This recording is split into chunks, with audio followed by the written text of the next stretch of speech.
이스라엘 12지파의 땅으로 떠나는 여행 성지가 좋다. 성경 속 살리사 땅이라고 묘사된 에브라임 광야에서 발견한 성읍 터.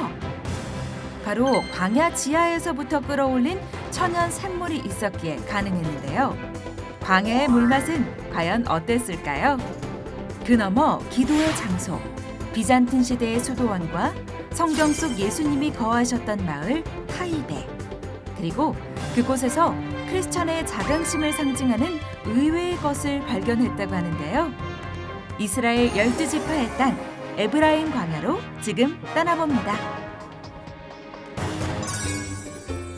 계속해서 에브라임 지파의 땅 동쪽 광야 지역을 이제 갑니다. 에브라임 산지의 동쪽은 광야입니다. 특히 이제 성경에 살리사의 땅으로도 나오는데 엘리야 선지자도 그렇고 또 특히 사울이 왕이 되기 전에 잃은 나귀를 찾기 위해서 이 살리사의 땅을 두루 돌아다녔다는 구절이 있는데 일단 이곳에 샘을 한번 가보도록 하겠습니다. 네, 특히 이제 이번 소개할 곳은 우리가 성지순례를 와도 이 에브라임 지파의 이 동쪽 광야는 좀처럼 가지 않는 곳인데 이 광야의 땅에도 이렇게 비옥한 지역이 있습니다. 그러고 보면 이 고대로부터 성읍이 있었을 것으로 추정이 되는데 이곳이 물이 나오는 곳입니다. 인근에 특히 아랍 베두인들은 물탱크를 이렇게 에브라임 산지 동편 이 광야 지역에 바로 이곳은 지금 보시다시피 골짜기에 비옥한 이 얼마나 비옥합니까? 토지가 있고 지금 이 앞에서부터 쭉 돌아보면 아주 고대로부터 굉장히 큰 사람이 살아온 그러한 유적지가 이렇게 있습니다. 네, 특히 이제 뭐 고고학 발굴을 통해서 아주 고대로 올라가는 무덤이 발견된다든지요. 저렇게 돌을 보면 저 돌의 규모가 작지가 않아요. 굉장히 컸었던 뭐 성읍이었을 것 같아요. 바로 이곳이 이제 이 사무엘상 이 9장 4절에 보면 사울이 왕이 되기 전에 이 기스의 아들이죠. 잃은 나귀를 찾아서 이 일대를 이 지역이 언급이 되는데 사무엘상 9장 4절에 보면 그가 에브라임 산지와 살리사 땅으로 두루 다녀 보았으나 찾지 못하고 이게 이제 잃은 나귀 암나귀를 찾아 이 살리사 땅을 두루 다녔다는 기록을 보면 바로 이곳이 이 에브라임 산지 동편 광야에 이 굉장히 큰 성읍이 있었던 것을 이렇게 볼 수가 있습니다. 사방을 보면 다 광야입니다. 돌 기둥까지 있는 건물을 구비했었지요. 이 지역에 이제 곧 우리가 가보게 되겠는데 엔사미아라고 하는 이 샘이 굉장히 크고요. 지금도 인근 이 팔레스타인의 라말라 지역 많은 마을들이 이 물을 사용한다고 하니까 정말 이 물은 고대로부터 이 에브라임 지역 동편의 이 삶을 이렇게 살아가게 한 그러한 물의 근원인데, 자 이제 조금 이제 안쪽 물의 근원으로 한번 가 보겠는데요. 이 물을 이용해서 수로로 인근의 농작물을 대단히적으로 경작을 한다든지 또 그러니까 이 광야의 중요한 장소 이 살리사의 땅, 또 이 엘리야 선지자 때도 바알 살리사라고 하는 이름도 있고 또 그 전에 이제 사울이 이곳에서 살리사 땅을 두루 다니면서 잃은 나귀를 찾았다는 것이 바로 이 물입니다. 지금도 엄청난 물을 이렇게 끌어올리네요. 야, 마침 이제 Thank you. 작업을 하고 This 있는 water 물을 from down, 만났는데 up, 세상에 and go where? 5, 6 villages. 여섯 마을이? Every people Palestine. 20%. Will 75 of Israel. 이 지역의 많은 물을 이제 25%는 팔레스타인 마을들이 쓰고 75%는 이제 유대인들이 쓴다는 그런 얘기죠. 자 보시죠. 이게 물을 이렇게 퍼올린 물을 보는데 물맛이 정말 이게 지하 600m의 광야에서 끌어올린 물을 이 광야에 나는 물이라 굉장히 시원하고 China, 코리아 네. welcome. 지하 세상에 아니 어떻게 이렇게 광야에 600m 에서. 솟은 물이 맛있고 이 살리사의 땅 이 물을 마신다고 합니다. 참 이 성경의 이 성지가 광야가 네 얘기한 이게 총 6개 중에 세 번째 물 부어올리는 것인데 이것만 해도 We have six. 예, 총 6개의 푸프가 있는데 그 중에 세 번째 The same six. 6개. 이거야말로 오늘날 팔레스타인의 젖줄이네요. 사실 성지순례로 오면 이런 물도 좀 마셔보고 이 해야 파이프로 이 살리사의 물, 즉 엔사미아, 이 사미아 샘의 물을 이제 라말라 높은 지역으로. 예스. 이게 지상의 파이프고 Let's get. 언더그라운드. What is down? Yes. 또 하나 보여주신다 그래서 이 가봤는데 바닥에 이러한 이런 물을 넣는 거죠. 이건 이제 지하용 구멍이 뻥뻥 뚫려 있는데 지금 이 지하 600m까지 세상에. 깊이 박았답니다. 네, 지하 600m까지 내려 보내면 요 구멍으로 이제 물이 숨에서 들어오면 그 물을 퍼 올려서 이제 오늘날 이 팔레스타인과 또 이스라엘 지역이 물을 공급해 준다고 하니까 이러한 것들이 이제 6개가 있는데 매 시간 엄청난 물을 퍼올리고 이곳에 퍼올린 물을 지금도 이곳에 이제 양과 또 낙타와 염소들이 인근에 이렇게 쉬는 이 베두인들에게 있고요. 그 다음에 이 물을 활용해서 고대인들이 살았다가는 인근 옛 마을로 한번 가보는데 이제 고고학 유적지인 것이죠.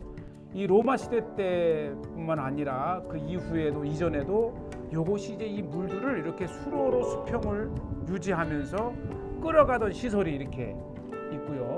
그러고 보면 이 지역은 이미 이 물로 인해서 지금까지도 요거죠. 요것이 이제 이렇게 수로를 만들어서 이게 물을 끌어가고 이쪽에서 나는 물을 저쪽으로 가져가기 위해서 이렇게 수로를 만들었어요. 수로. 요 물을 끌어다가 이 또 낙차를 이용해서 물레방아를 물을 수평을 만들기도 했어요. 유지하기 위해서 이 거대한 다리를 이렇게 놓았어요. 수로가 연결되었고 골짜기로 흘러가는 물을 그렇죠. 이렇게 아치로 다리를 만들어 놓고 쭉 뻗어서 이제 물을 저쪽으로 가져간 거죠. 곳 기후나 지역을 보면 굉장히 메마른 광야의 황량한 땅인데 이렇게 물만 솟아나면 그 물로 비옥한 농지를 만들고 또 그 물을 끌어서 인근에 바로 요곳입니다. 이렇게 해서 이제 끌어와서 이 낙차에 떨어뜨리면서 또 이제 방앗간을 만들어서 밀과 보리를 빻던 그러한 시설도 있고요. 참 신기합니다. 요것이 바로 이 에브라임 동편 땅 광야 지역의 이 살리사라고 하는 지역의 이제 모습들을 보고 계시고요. 그러니까 이 물을 저곳에서 가지고 와서 이곳에서 이 낙차를 이용해서 물레방앗간을 만든 거네요. 참, 네, 이제 보시죠. 이렇게 이제 지금 많이 훼손이 되긴 했지만은 그래도 이 살리사 땅에 이렇게 에브라임 동편 땅에 물로 인해서 농사를 짓고 또 삶을 영위했던 그래서 이 원래가 광야 지역이기 때문에 성읍이 많이 언급이 안 되지만 이 살리사만큼은 물이 있었기 때문에 아주 이 에브라임 지파 광야 동편의 대표적인 이 지역으로 이렇게 지금 소개가 되고 있고요. 참 이러한 곳을 보면 물이 얼마나 중요한 것인가. 그다음에 광야일지라도 물만 있으면 옥토로 개간을 할 수 있는 이스라엘의 전형적인 모습을 보고 계시는데 이게 바로 그 유명한 우슬초입니다. 그 우슬초를 재배를 하고 있더라고요. 이게 시편 특히 51편에 보면 우슬초로 나를 정하게 하소서 정하게 하소서 이게 뭔가 하면서 했더니 네. 우슬초 향이 와, 강하고 독특합니다. 이게 그 유명한 우슬초잖아요. 네, 이렇게 살리사의 다윗이 땅에서 우슬초로 나를 정케 하소서.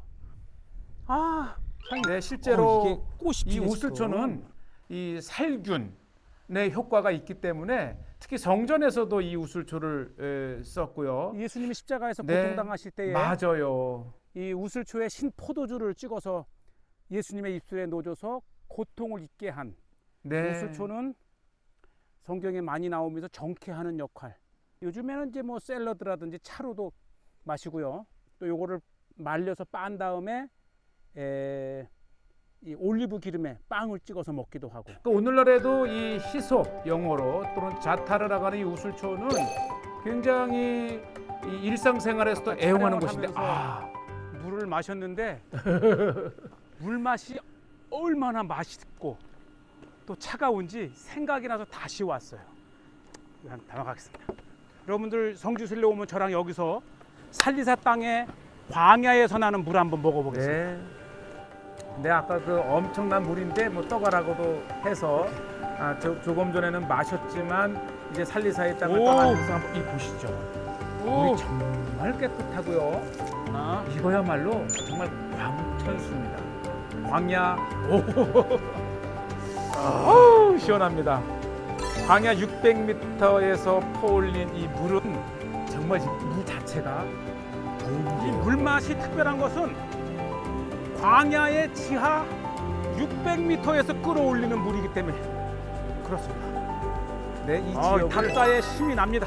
지나다가 또 얼마나 이 마음씨 착한지 또 엄청나게 많은 물이 있기 때문에 이 트랙터에 물탱크를 가져와서 끊임없이 인근 베두인들이 터가는 것을 볼 수가 있고요. 또 우리 순례객들도 뭐 접근이 좀 어렵긴 하지만 그래도 이 작은 차로 여행 중이라면 엔사미아라고 하는 지역에 물을 좀 마셔볼 수 있는 기회를 꼭 가지시기를 바라고요. 저는 계속해서 이제 리모님이라고 하는 이게 성령의 이름을 딴 곳인데요. 이 리모님이라고 하는 곳은 오늘날 유대인의 정착촌이 있는 곳인데 이곳에 가야 되는 이유가 바로 천수백 년 전에 이 광야에 들어와서 수도 생활을 했던 수도원이 있어요. 지금은 이제 정착촌 한가운데 있기 때문에 이제 구석진 곳에 있기 때문에 잘 알려지지 않았지만 오늘 이 성지가 좋다를 어디 통해서 가는 거예요? 네, 여기가 이제 리모님이라는 이스라엘 정착촌인데요.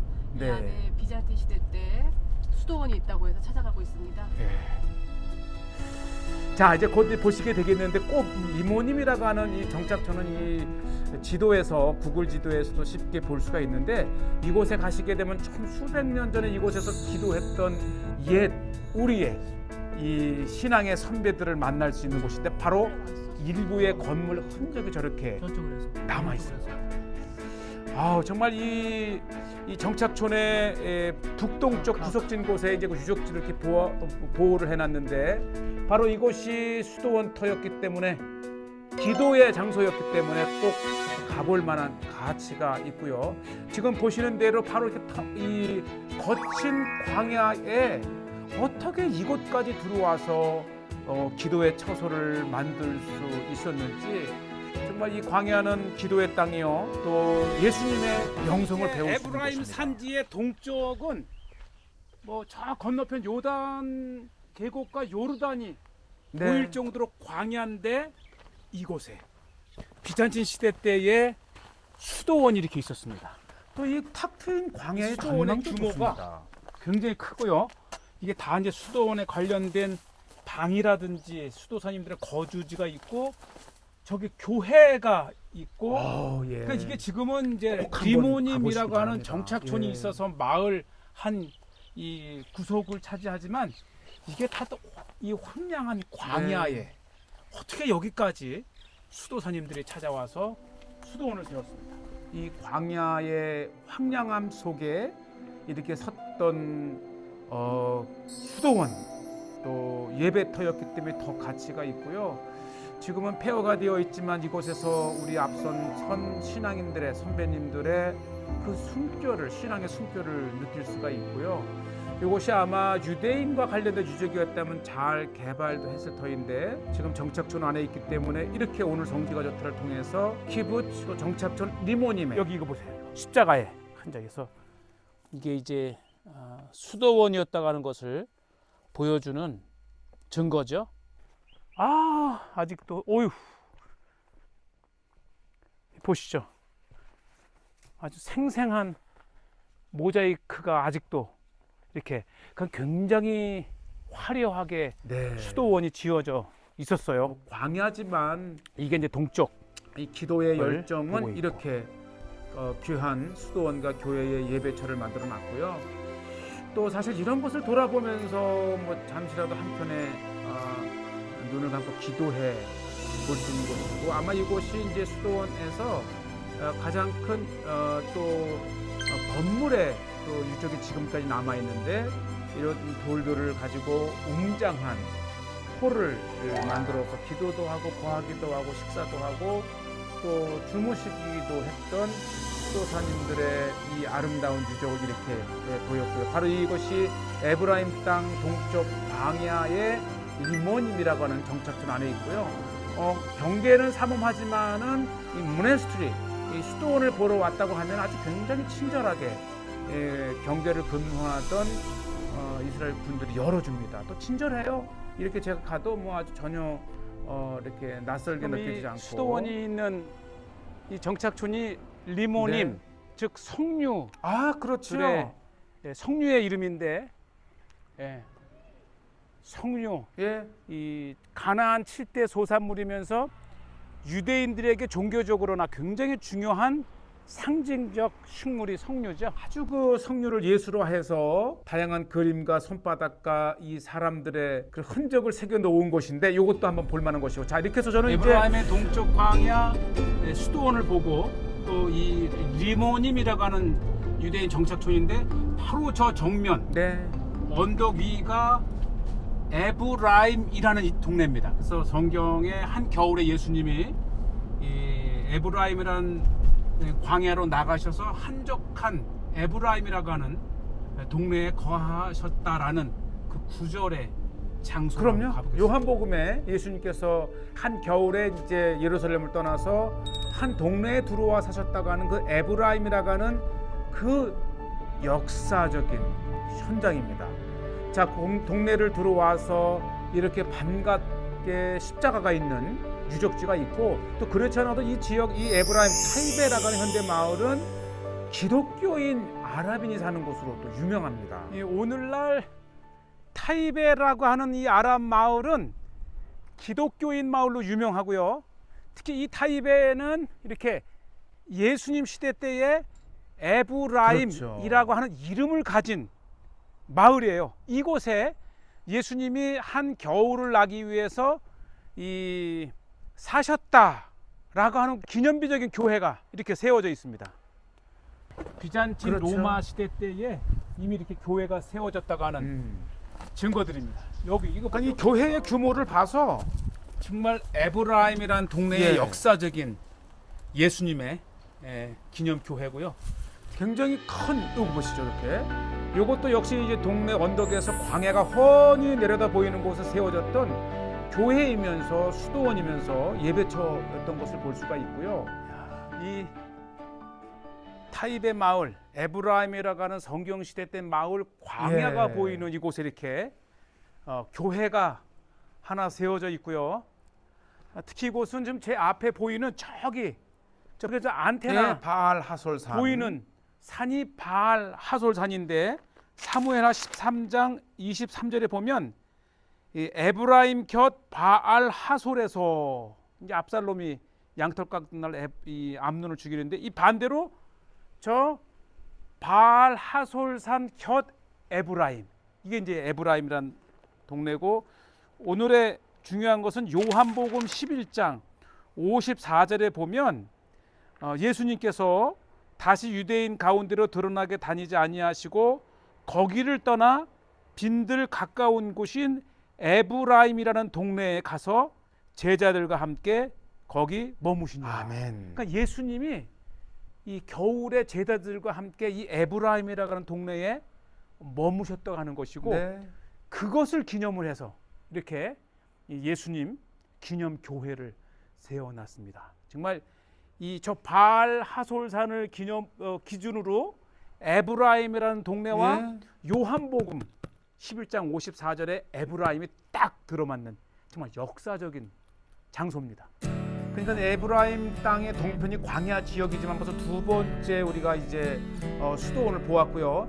처음에 이제 엔사미아라고 하는 물이 굉장히 맑고 깨끗한데 세상에 이 팔레스타인 지역의 이 물을 가지고 맥주 공장을 만들었어요. 사실 이제 기독교인들 우리나라에는 이 기독교인들 술을 금하기 때문에 맥주가 어색할지 모르지만 오히려 팔레스타인에서는요.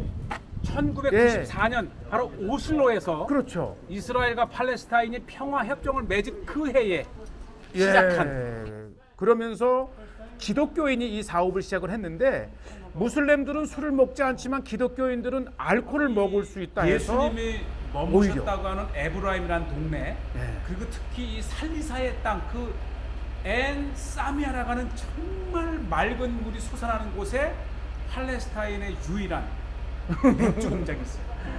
성지가 좋다 해서 왜 또 맥주 공장을 소개하냐 하는데 이게 중요한 건 뭐냐면 기독교인들은 자신들이 무슬림과 차별화된 기독교인이라는 걸 보기 위해서 맥주와 I've been here for the past 26 years, since 1994. After the Oslo Agreement, I came back. I was in Boston, Massachusetts. 네. And I came back to Palestine to Yes. make the first Palestinian beer company. Yes, And I'm proud what I did. 네. The amount of alcohol yes. been consumed by the 1% Christian. 예. 기독교인들이 So 마신다. that means everybody likes Taipei beer. 예, 타입의 맥주. 이분이 이제 600년 또 400년 역사를 거슬러 올라가는 팔레스타인의 India Pale 귀한 Ale. 기독교인 가정이에요. So this is a famous 그리고 beer. 나는 무슬림이 아니다라는 걸 보이기 위해서 All over the 일부러 world. 이렇게 더 이 알코올, 이제 맥주나 예수님의 포도주를 동네 마십니다. 에브라임에서 이 무슬림들은 알코올을 안 마시지만 상대적으로 내가 기독교인이라는 것을 보이기 위해서 팔레스타인 기독교인들은 마십니다. 예. 이 타이베라는 것이 이 에브라임의 동네의 현재 이름이고 예. 바로 예수님이 거하셨던 동네의 이름을 딴 예. 타이베비입니다. 우리가 조금 전에 봤던 엔사미아 그 살리사의 샘의 물이 결국은 여기까지 와서 이 통에 It's a 담기게 되고요. natural water, spring water, and it's a very good water. And some. 그렇죠. 이 살리사 땅에 600m 지하에서 끌어올린 광천수로 그것을 또 이제 브랜드화해서 그러니까 이게 이 에브라임의 산지 동쪽 광야에 나오는 샘물, 깨끗한 샘의 물과 팔레스타인에서 재배한 보리, 네. 그리고 이 팔레스타인 땅 예수님의 이 찾으셨던 에브라임에서 타이베라는 이름으로 네. 생산되고 있다는 것이 또 기독교인들이 관심을 가져야 될. 그렇죠. 예. 우리 한국은 술을 금하지만 또 문화가 다른 이곳에서는 오히려 이 술이 자신들이 기독교임을 이 무슬림들에게 보이는 그러한 상징적 음료이기도 하고요. 자, 이곳 마을에 역시 이제 에브라임이라는 동네를 기념해서 이렇게 마을 한가운데에 예수님의 동상을 마을이 확실한 것은 세워 놓을 수 있다는 거예요. 요한복음 11장 54절에 예수님이 찾았던 에브라임이라고 하는 동네 가운데에 세워진 동상입니다. 얼마나 자랑스럽습니까? 90% 이상이 무슬림인 이 팔레스타인 땅에 내 자신이 기독교인이라는 것을 보이면서 이곳 마을을 기독교인의 마을로 그렇게 되어 있고 요한복음 11장 54절에 있는 말씀으로 예수님께서 이 에브라임이라는 동네에 오셔서 거하셨다라고 하는 그러한 자부심을 가진 마을이고요. 지금 보시는 대로 곳곳에 이제 기독교인의 상징인 교회에 십자가의 상징이 있다고 하는 거예요. 대신 이제 모스크는 좀처럼 찾아보기 힘든. 그러면서 이 에브라임 타이베라고 하는 땅 저 뒤쪽 바알 하솔산을 배경으로 한 이 바알 광야 지역을 이렇게 소개했습니다.